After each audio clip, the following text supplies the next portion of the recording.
Yes, we're running a little bit behind schedule, so I'm afraid we're going to have to wait with questions until the round table later on.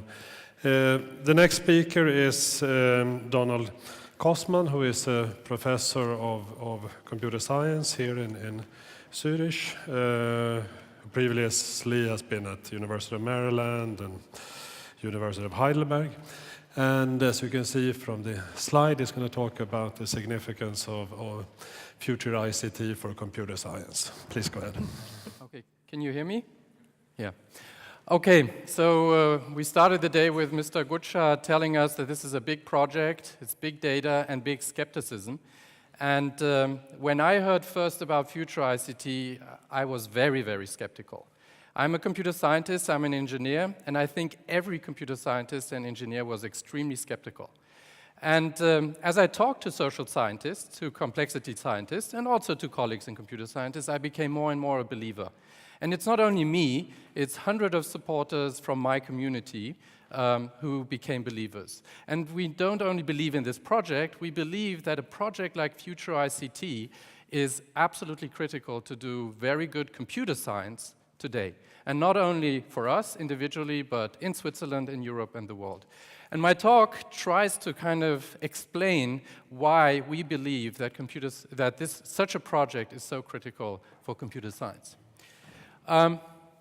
The second point is big data, and before I come to explaining why this is so critical for computer science, I want to explain briefly how we got to this big data and what were the technology trends that actually led to the fact that we are talking about big data today.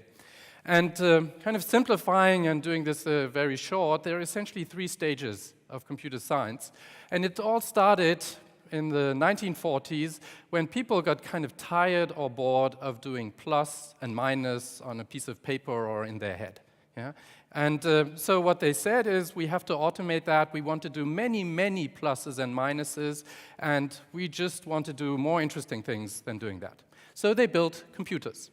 And this building computers and doing more and more pluses and minuses, this has driven the industry for 70 years. Now, about 15 years ago, something else happened. And what happened is that it became cheaper to store data electronically, digitally, than it was to store it on paper. And this is only 15 years ago. And before then, people actually only put data into a computer if they wanted to do a lot of pluses and minuses. And they only put the data in there that was worth computing. And starting about 15 years ago only, maybe a little earlier, people put data on computers even if they didn't yet know what to do with the data. And that's a major shift.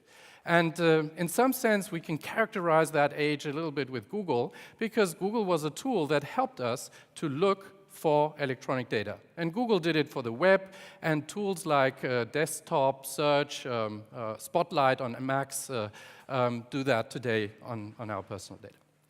And now in the kind of very recently, there's another trend. And that is that all the data now is not only being put into digital form, it's actually born in digital form. And that's where all these data sets from Oyster and we are talking about and that we hear now come from, is that we've developed sensing techniques and computers. We've been creating computers that have ears and eyes, if you want to think about it that way. An iPhone has a camera. An iPhone has a GPS system. The Oyster card is an RFID tag. All of this is very important because now all the data is digitally born. It will stay digitally because it's cheap to keep it digitally, and it will be processed. Now, for all of these three trends, I will show you a little bit of graphs and the kind of the trends so that you get a little bit of a feeling. The first thing, the computers for computing, is kind of the big driver has been Moore's law. And I'm sure many of you have heard of it. On the x-axis, you have the time. It's from 1971 until today. And on the y-axis, you have the transistor count that you get in a normal processor. And the dots are kind of points of different generations of processors, mostly Intel and AMD. And just to give you a feeling for the scale, I just gave some analogies. So if we started walking in 1971, Then we started biking very soon afterwards. We invented cars soon afterwards. Then we were at the plane. And in about year 2000, we made the shift in only 30 years from walking to space shuttle. Now, don't get me wrong. Computers cannot fly, right? And computers are general purpose. You don't want to use a space shuttle to go shopping at your supermarket. But it just tells you a little bit of the scale and of how things have evolved. And the other important observation here is it actually continues after the space shuttle, and it will continue for another 10 or 20 years. We don't even know. As far as we can tell, it will continue. This is all predictable, and this has driven the industry and has led to a huge amount of other innovations. The other second trend is a similar curve. It's sorry that it's not very clear, but I couldn't find a better version of this graph. On the x-axis, again, year, now in a different scale from 1980 to 2015.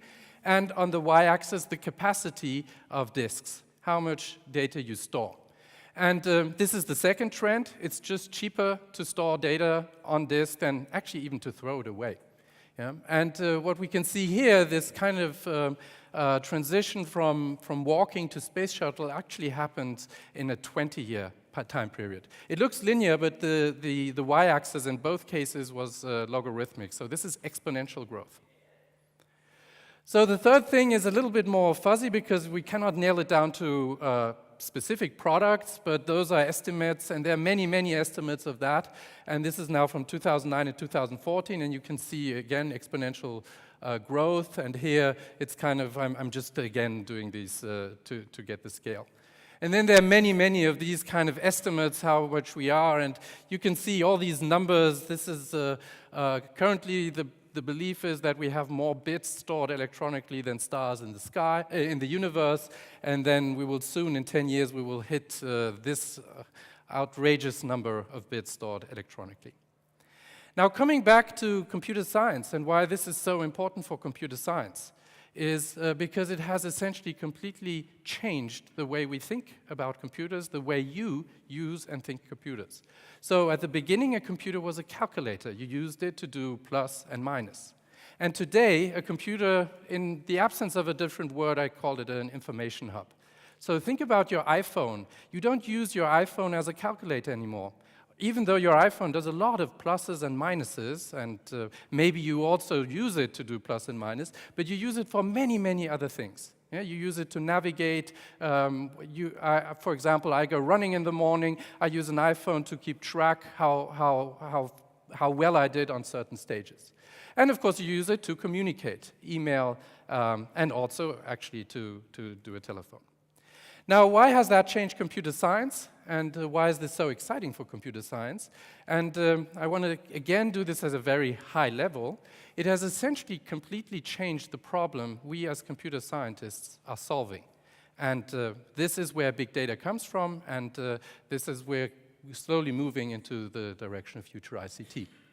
So traditional computing and traditional computer science was all about finding new algorithms that do things faster, yeah, that sort things faster. And if you look at textbooks of computer science, they will tell you algorithms that are faster than another algorithm.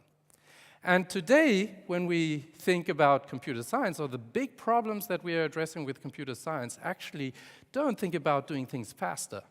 And they optimize different things. It's also algorithms and systems and architectures. It's to minimize the movement of data.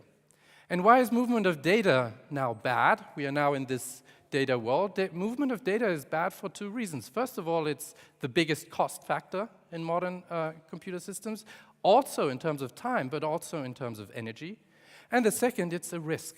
And I will come to that because moving data from one place to the other might be a risk in the sense that the data belongs to one place and shouldn't be usable in another place. So here's a little bit in more detail. I will not go into this slide, but if you're a computer scientist, you will appreciate that, how it essentially has changed around the way we think about computer systems. Yeah? That we do not plan ahead what to do with data, we just have it open. And that is essentially the technical foundation for the big data movement in computer science that we have today.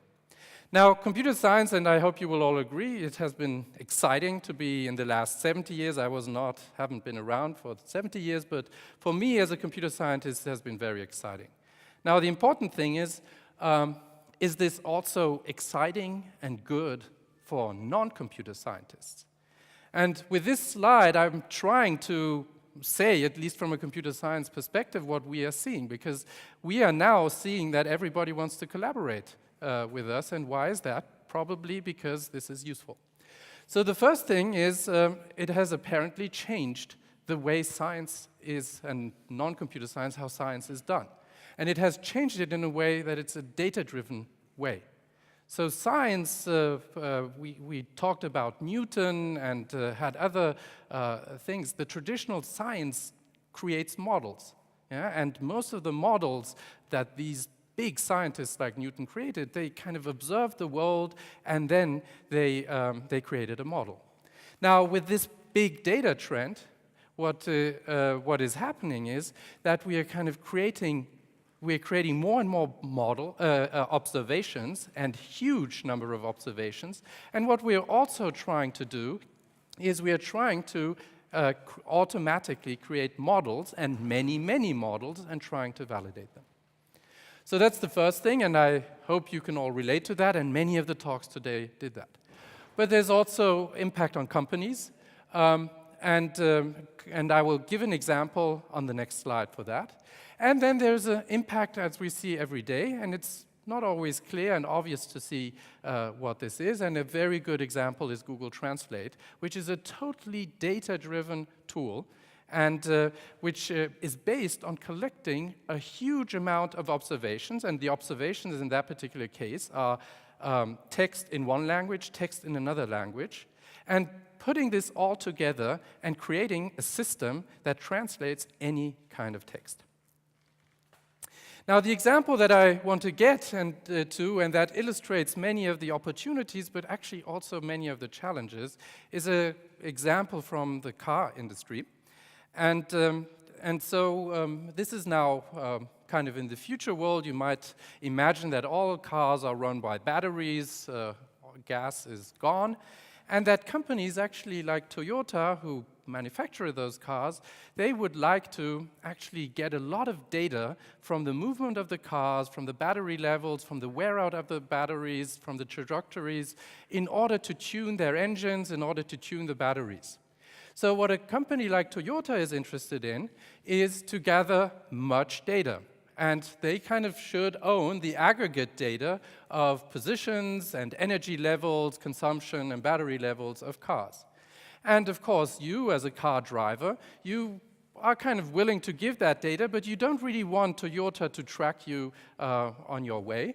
But you're interested, of course, in the technical advancement that Toyota does. And here you can already see, and I will go into that later, where you have a personal interest, you own your personal trajectories, and with a kind of society interest, like Toyota, who owns essentially the aggregate data and wants to make use of it.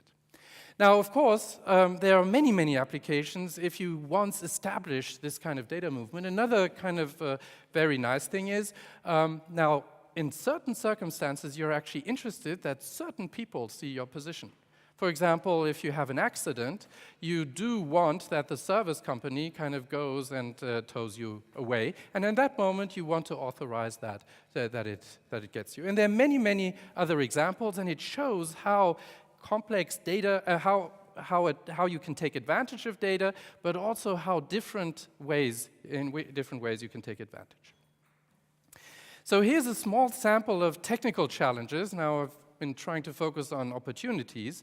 So I talked a little bit about energy consumption, and I think by now the IT industry has overtaken the travel industry in energy consumption. The growth of energy consumption has unfortunately also been exponential, and this, of course, is not sustainable, and we have to do something about it. We've heard in several of the talks of the quality of data, because now you get so masses of data, the data will not be of the same quality. And where I want to kind of go into a little bit more detail is in the ownership of data.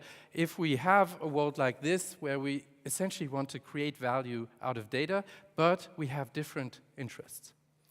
So this is kind of the extended scenario, and this is actually a real project together with Microsoft and with cryptographers. Venki Ramaratan is a cryptographer at Microsoft. And here's a little bit in red, you see how this world has been extended. And this is kind of computer science research in this area. And essentially the key idea, if you're interested, is that you essentially encrypt all the data, but the keys that you use to encrypt the data, think of it as a key like in a lock, you slice up in many, many thousand slices. And then you give different people different slices, and then under certain circumstances, they can put together with those slices the key in order to see the data under certain circumstances. Yeah, that's the kind of the high-level idea. But you can also see that there's quite a bit of additional infrastructure. For example, there has to be some central authority that tells, that gives me confidence that an ambulance that is trying to pick me up is really an ambulance and is not some kind of malicious person who says he's an ambulance but then kind of just robs me. Okay, so these are kind of the technical challenges, and there are many of those, and they essentially drive computer science today.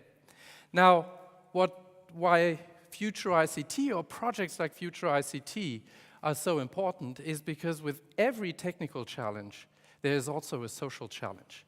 And I just picked this ownership problem. Of course, if you think of any of the other problems, like quality of data, like energy, also how humans and computers interact, it's almost fairly obvious that you have these vice versa relationship. And so here for the non-technical challenges, there's a legal challenge. Who owns the data? And I said before, I'm the owner of my data, where I am at which point in time. Yeah? But in some sense, you would think that Toyota is the owner of the aggregate data, not of the individual position, but of the whole pool of positions.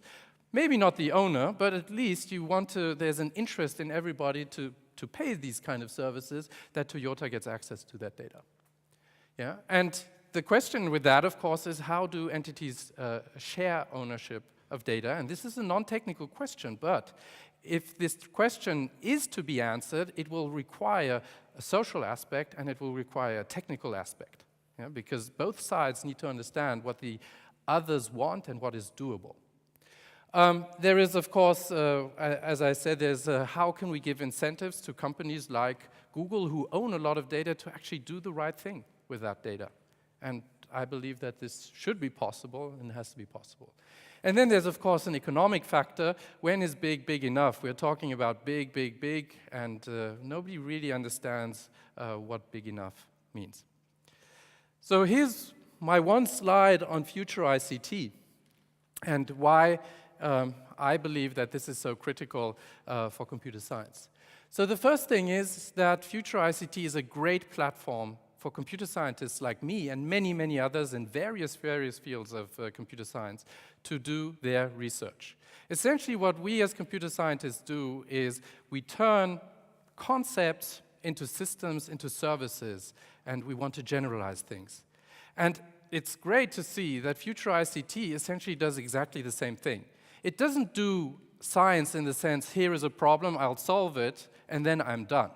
FuturICT actually wants to also create a service, a methodology to do science, carry on science in the future. It doesn't promise to solve all the crises, but it promises to provide services, tools that do that. And that's very much in the computer science tent.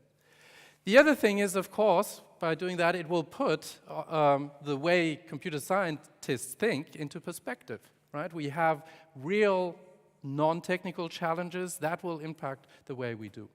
And then last, and one of the important aspects that I would like to mention is, and this also shows the commitment of computer science, that there is an NCCR proposal coming out of computer science that is actually on socially oriented large-scale computing. And of course, this is a huge, it's a huge commitment of the computer science community into the social-oriented computing. And then last but not least, there's actually a lot that we believe we can learn from social sciences in order how we do, in the way we do computer science. And we heard from Anže and others how actually computer science can and has benefited from social science. To conclude, I'm almost done. This is John von Neumann, and I just want to say that the biggest computer scientists have always, knowingly or non-knowingly, been in the middle of different scientists. So John von Neumann, he's clearly a computer scientist. He invented the von Neumann architecture. He's clearly a physicist. He worked in Los Alamos on physics. And he's a social scientist. He invented also game theory. And he's right in the middle. There are many, many other people that many people claim. Some might be closer to computer science, some to others, and I can tell you the names later. So, in summary, I think you have to be aware that ICT has crossed many lines that have really changed many things. And among others, they have created this big data movement. They have made it possible, but they've also created it. All problems that this involves, right? It has changed computer science. All of these problems are looked at in isolation. Computer science is an active research area, and people look at certain of these problems and encryption and so on. But it's clearly not enough. And I hope that I could convince you that it's only if you look at this together that this will be successful. And I strongly, strongly believe that only if computer scientists go that way, at least then they can only be successful in computer science. Okay, thank you very much.